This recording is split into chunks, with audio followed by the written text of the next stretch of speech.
Joining me today is New Hampshire Representative Frank Edelblut. He's running for the governor's office.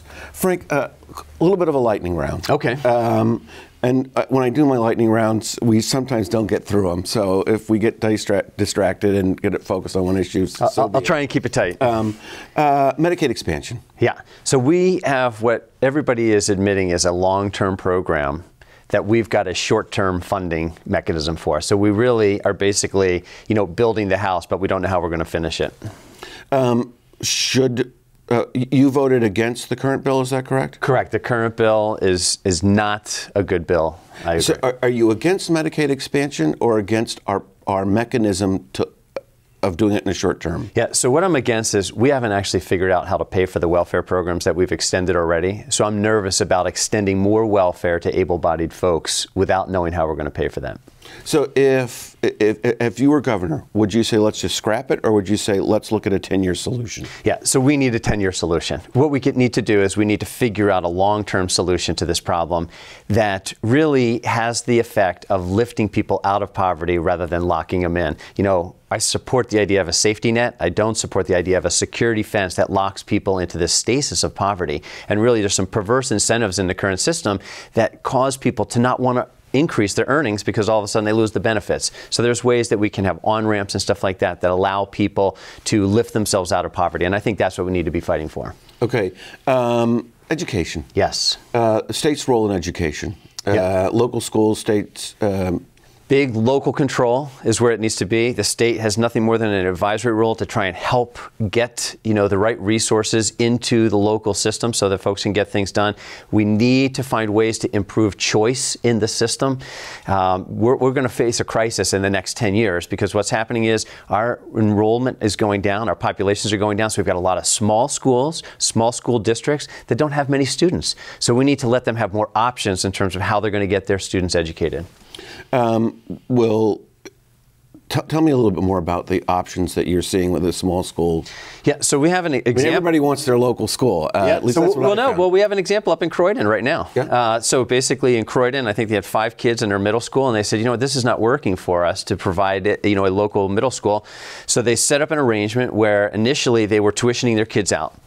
One of those kids wasn't thriving after the 40-minute bus ride to the place where she was being tuitioned out, and so she ended up in a Montessori school, which was local. So you had, with the permission, so you have an active school board who said this is a good thing. We want this kid to be able to go to the Montessori school. We have an engaged parent, every school board's dream, right? An engaged parent who's looking at it, and we have a kid who's thriving in a Montessori school system. And what happened? The Department of Education came in and sued the Croydon School Board and said, you can't do this because you're undermining public education by allowing this student to go to that Montessori school. So that's the kind of policy that we need to fix, because we're going to see more and more of that. Okay.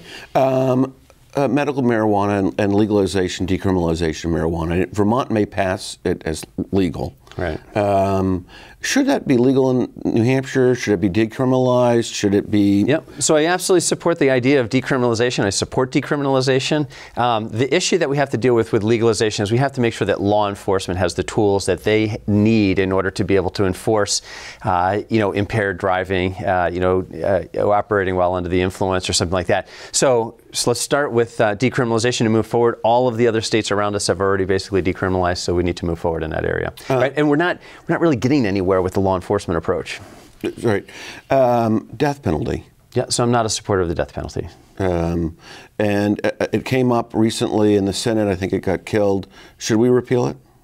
If I would have to look at the bill that comes to me, but I'm personally not a supporter of the death penalty, but I'll look at any bill that comes to me. Okay. One last thing, we're just about 60 seconds, gambling. Yeah, so we've seen a couple of bills in gambling come through the House. They've been defeated.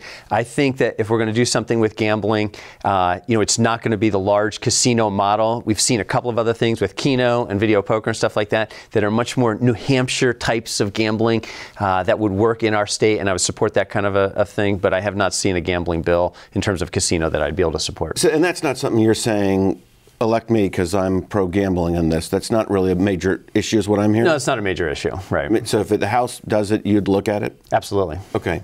Well, Frank, thanks so much for joining us. Thank you for having me. I appreciate that. Great. Thank you. And thank you for joining us for this edition of Capital Connections, your weekly access to politics and policy along the I-89 and I-91 corridors and how it impacts our region and your life. If you've got a comment or an idea for a future show, please email me. And join us again at this same time next week for another edition of Capital Connections.